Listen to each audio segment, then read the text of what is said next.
समझदार पति ने एक नया बेड लाकर कमरे में रखा और अलमारी को कोने में शिफ्ट किया और जगह इतनी तंग हो गई है कि डेविड को चलने के लिए भी बहुत संभलना पड़ता है। डेस्क रखने की भी कोई जगह नहीं बची। अब देखो मैं क्या करती हूँ। मैंने एक मजबूत लोहे की पाइप लेकर उसका फ्रेम वेल्ड किया और बाहर से उसे स्टोन वुड फिनिश से कवर किया। फिर उस पर एक नरम गद्दा बिछाया। बेड के हेडबोर्ड में कैबिनेट बनाया गया है जिसमें नीचे की ओर ऐसे ड्रॉर हैं जहां कम इस्तेमाल होने वाले छोटे सामान रखे जा सकते हैं और ऊपर की ओर खिलौने व जरूरी चीजें रखी जा सकती हैं। दीवार के साथ सॉफ्ट पैनल लगाया गया है। पास की मोटी दीवार में एक छेद करके छोटा सा बेड साइड टेबल बनाया गया है। बेड के नीचे 4 बड़े ड्रॉर बनाए। 2 में घर के दस्तावेज, रजाई व बड़े सामान रखे जाते हैं और 2 में बच्चे के मौसम के हिसाब से बदले जाने वाले कपड़े। हर चीज एकदम साफ साफ दिखती है। दीवार के साथ फुल हाइट कैबिनेट बनवाया जिसमें डेविड के सारे कपड़े हैंगर में टांगे जाते हैं। नीचे 2 लकड़ी के बॉक्स स्टेप की तरह हैं जिनमें उसके अंडरगारमेंट्स और छोटी चीजें जाली पर रखी जाती हैं। ध्यान रहे खिड़की की ओर डेस्क एक्सटेंड कर दी। नीचे स्लाइडिंग बड़े ड्रॉर हैं जिनमें स्कूल बैग और किताबें आराम से आ जाती हैं। ऊपर कंप्यूटर रख दो और बन गया उसका खुद का स्टडी एरिया। साइड में शेल्फ्स और डिस्प्ले कैबिनेट्स हैं। अब कमरा न सिर्फ सुंदर दिखता है बल्कि पूरी तरह से फंक्शनल भी हो गया है। छोटी सी जगह में भी डेविड के लिए एक आरामदायक, व्यवस्थित और मजेदार दुनिया बन गई है। यही है स्मार्ट डिजाइन का कमाल।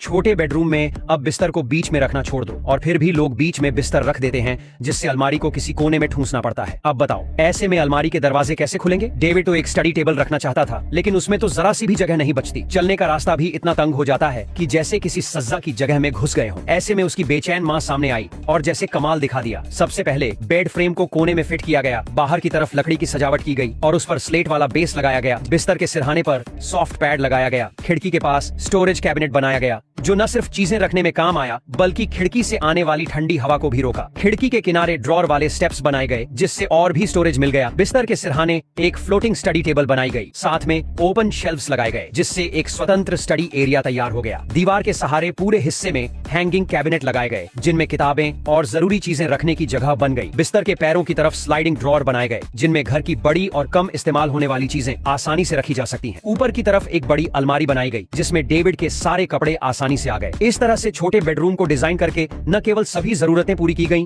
बल्कि स्टोरेज भी दुगना हो गया।